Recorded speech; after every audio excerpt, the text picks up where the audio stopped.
Hello everyone, welcome back to the channel. I'm Ben, this is Books with Bengiscon, and today I have for you my October reading wrap-up. And man, it's been a very busy month for me. Things like a best friend's wedding, and very busy with work during afternoon hours when I've done most of my filming.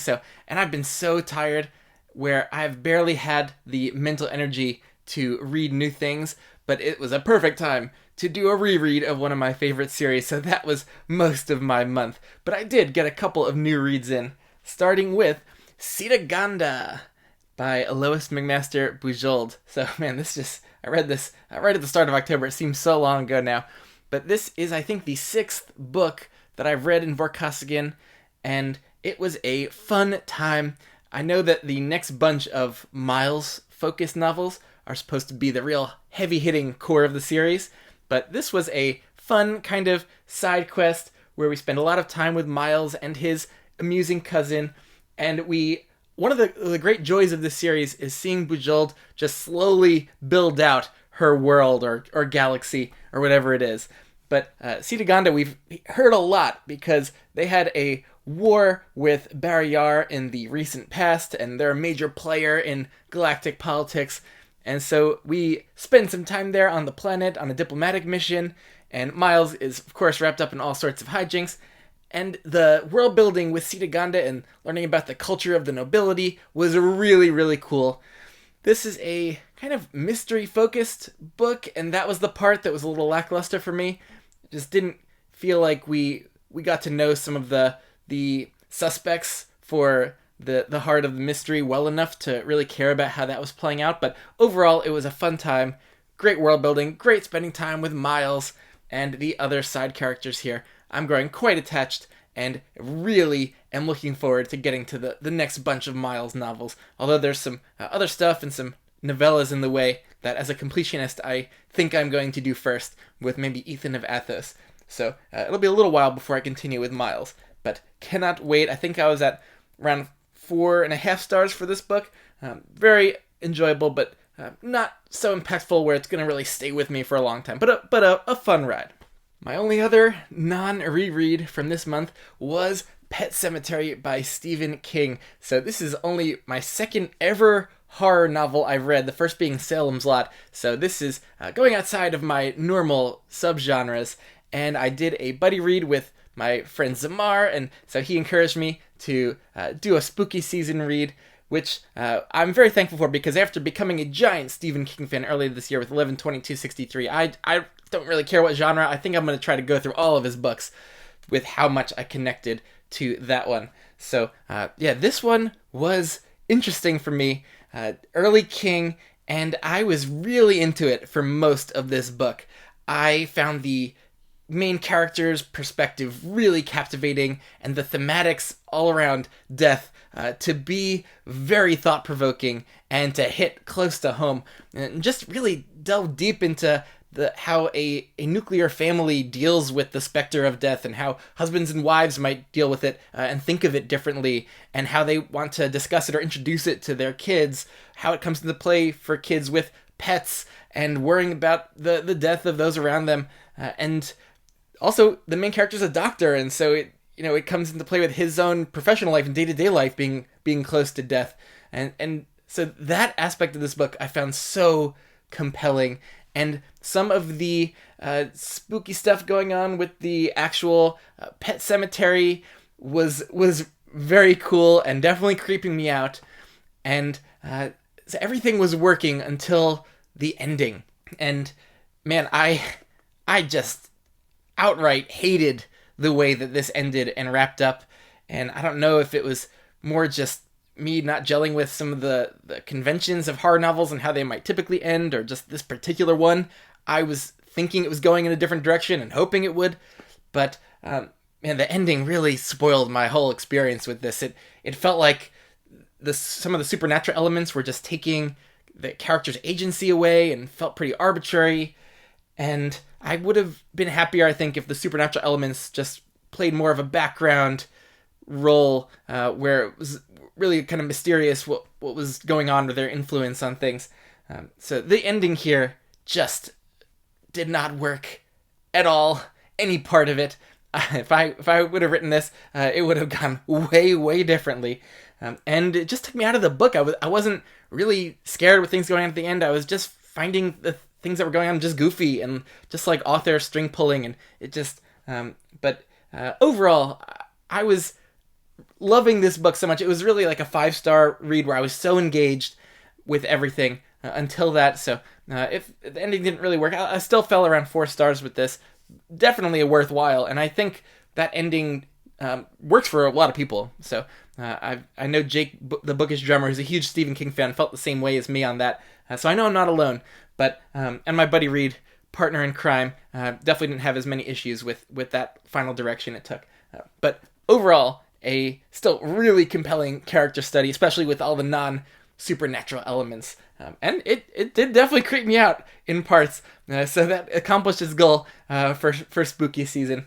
And I'll probably try to make that a tradition of doing at least one Stephen King horror read, because man, some of the others definitely scare me, like Revival, The Shining. But this is the time where I'll definitely gather the courage to do it. I think so. That was overall a success. Really, the heart of my reading month was my Stormlight reread of books 2, 3, and 4 in the lead up to the book 5 release coming next month. And so while I was reading those, I was also going through Words of Radiance steadily. And I had this on near the top of my favorite books list that I did recently, and it is not moving down that list after a more recent reread. I think I read these last maybe around 4 years ago, and so it's been a little while. But a lot of the big epic moments from this book, I still they were there in my memory, and I knew they were coming. But it was still a joy to spend the time to get to those moments. And those moments are great, and there were just so many of those truly epic stand-up and cheer moments in here. And it's just a wonderful foundational book for this series. And it's not a surprise that so many people connect to this so strongly. So just a wonderful reread experience. And the certain moments, especially for Kaladin in here, that some very earned and organic character arcs are going on that he's working through, and so just when we get to those moments, they are so utterly cathartic and satisfying. So just brilliant second book by Sando. But for me, I really just connect to everything he's doing in this series, because there is not really a drop off for me from that book to Oathbringer. I had another great time with this book, and so much intense, crazy stuff and world-changing stuff happens at the end of Words of Radiance that I appreciated the kind of reset we get in the first chunk of this, where it is more slowly paced or more slice-of-life stuff going on, and I ate all those up, and that's where a lot of those big moments that might be clear memory, but the smaller details are not as clear from 4 years ago. So it was still pretty fresh rereading a lot of this book, and it builds to something with Dalinar in this book that is just very special, and his flashback sequence, it's doing a lot of heavy lifting to really build this long-term arc that comes to fruition toward the end of this book in a magnificent way. And the things that go down at the Battle of Thalen Field, the convergence that happens, man, it's one of my favorite climactic sections in any book. And it's, just astounding stuff. And there is a long section in this book where we take a detour into the cognitive realm, and I also eat that up every time as well, and loved that. I think on this read, there's a section that happens in the city of Kholinar that, with knowing how that goes, that was more of a drag on reread, but all the other parts were working fantastically. And even on first read, I loved every section of this book. And so it's barely a drop off from Words of Radiance. It just continues just building and building the world building, the long-term plot arcs, moving these character arcs along in meaningful ways. And I have come to care so much about this cast of main characters and side characters, and building up the really good villain in here. And so, this was a huge hit on reread. Love Oathbringer. And then I segued into my reread of Rhythm of War. So this was my first reread. I'd only read this right on release a few years ago, And this was a pleasant surprise how much I still love this on reread. Just, man, the things that are going on at the tower, this is one of my favorite plots in the series, and the center stage that one of these characters takes, who was not a very main character before. We get lots of their POV. Their development arc was so great. Some people complain about that this book gets a little too scientific for them, and that was taking them out of the narrative, but I actually loved that aspect of this book, and themes around invention and discovery, and the mixing of a little bit of fantasy science in here actually worked great for me. And it wasn't nearly as even present as I remembered it was. And so, this book was firing on all cylinders and led to me getting very emotional, even knowing what was going to happen towards the end. I was definitely crying some cathartic tears towards the end of this book, with things around Kaladin, and also with Navani, and just those plot lines were getting me quite emotional. And yeah, that I think is the most emotional moment for me in this entire series up to this point, for sure. I don't think any moment in books 1 to 3 actually brought out tears for me in my reread. So this hits really hard, but it only hits that hard because of the thousands of pages that have built up to this in the series. I just love this entire arc of stories, and so it's right now, I think, still holding its place in spot number 1 for my favorite series, because it's quite special for me, and I am very much in suspense with how it's ending. I was so in suspense that after I finished this, I just went and have been reading the preview chapters to see where things are heading, and it is absolutely nuts what's going on at the start of Wind and Truth. So can't wait to get my hands on that when I go to Dragonsteel next month. In terms of what I'm reading now, I am steadily making my way through my next GGK read, which is Sailing to Sarantium, book 1 of the duology, the Sarantium Mosaic duology. And so far, so good. I am more than halfway through and really captivated by this.